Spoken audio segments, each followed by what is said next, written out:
Hello बच्चों, आज मैं आप लोगों को क्लास 8 का डीओई की तरफ से आपको प्रैक्टिस पेपर मिला है। Practice paper 1 and practice paper 2 Hindi medium में। तो प्रैक्टिस पेपर 1 हम सॉल्व कर चुके हैं। आज मैं आपको प्रैक्टिस पेपर 2 सॉल्व कराने वाली हूँ। जैसे कि आप लोगों को पता है इसका पैटर्न, हमने क्योंकि प्रैक्टिस पेपर 1 सॉल्व कर लिया है ना। तो चलिए पहले इसका 1 मार्क वाले क्वेश्चन आज की क्लास में कंप्लीट कर लेते हैं। कह रहे हैं 0.3 का वर्ग, मतलब आपको 0.3 का क्या बताना है, वर्ग मतलब स्क्वायर बताना है उसका। तो 0.3 इंटू में 0.3 करोगे तो आंसर आ जाएगा 0.09। ठीक है ना। नेक्स्ट में आपसे क्या कह रहा है, 49p² माइनस 36 का गुणनखंड क्या है, इसका गुणनखंड बताना है। तो देखो 49p² को आप 7p² लिख सकते हो और 36 को आप 6 का स्क्वायर लिख सकते हो। अब इसमें एक सर्व समीकरण लग रही है a² माइनस b² की, जो होती है a प्लस बी और a minus B.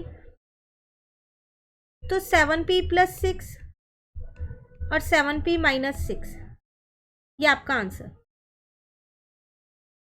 Clear. Next third part में कह रहा है आपको रूट में -27 दे रखा है और यहाँ पर जो है 3 लिखा है। कह रहा है ये किसके बराबर है। देखो सबसे पहली बात, जब ये वाला 3 हटेगा ना तो यहाँ 1/3 घात आ जाएगी। अब 27 जो है वो 3 की घात 3 होता है, माइनस ऐसी ही है मेरे पास। इस 3 से ये 3 कट गया तो मेरा आंसर कितना आ गया, -3। क्लियर।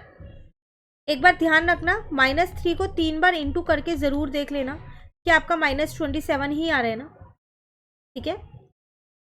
फोर्थ में कह रहा है आपसे -1 और उसकी घात है 21, इसका मान बताओ। देखो 21 घात है तो 21 टाइम्स तो आप -1 लिखोगे नहीं, है ना। तो इसका एक बहुत सिंपल सा रूल होता है, अगर यहाँ सम संख्या होती है तो ये प्लस का आता है और अगर यहाँ विषम संख्या होती है तो ये माइनस का आता है। तो 21 तो विषम संख्या है ना, तो इसका मतलब आंसर आपका माइनस में ही आएगा। अब 1 पे कोई सी भी घात हो हमेशा आंसर 1 ही रहेगा, बस आपको माइनस का साइन देखना है कि कब आएगा कब नहीं आएगा। ठीक है।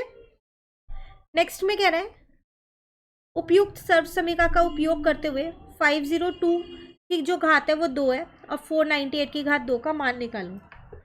आसान है। सर्व समीकरण लगेगी a² माइनस b² की, जो होती है a प्लस बी और a माइनस बी। तो 502 प्लस 498 और 502 माइनस 498। ठीक है। तो 502 में अगर आप 498 प्लस करते हो तो 1000 आता है।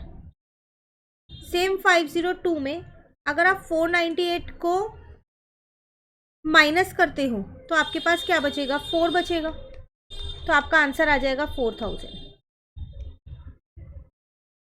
क्लियर। नेक्स्ट में क्या कह रहे हैं, यदि किसी घन के प्रत्येक किनारे को दुगना कर दिया जाए तो उसका पृष्ठीय क्षेत्रफल डैश गुना हो जाएगा। कह रहा है अगर आप किसी घन की प्रत्येक किनारे को दुगना कर दो तो बताओ उसके क्षेत्रफल में कितना चेंज आएगा। तो पहले अगर हम क्षेत्रफल देखें, पहले हमने किनारा जो था, जो भुजा थी, वो हमने मान लिया L थी।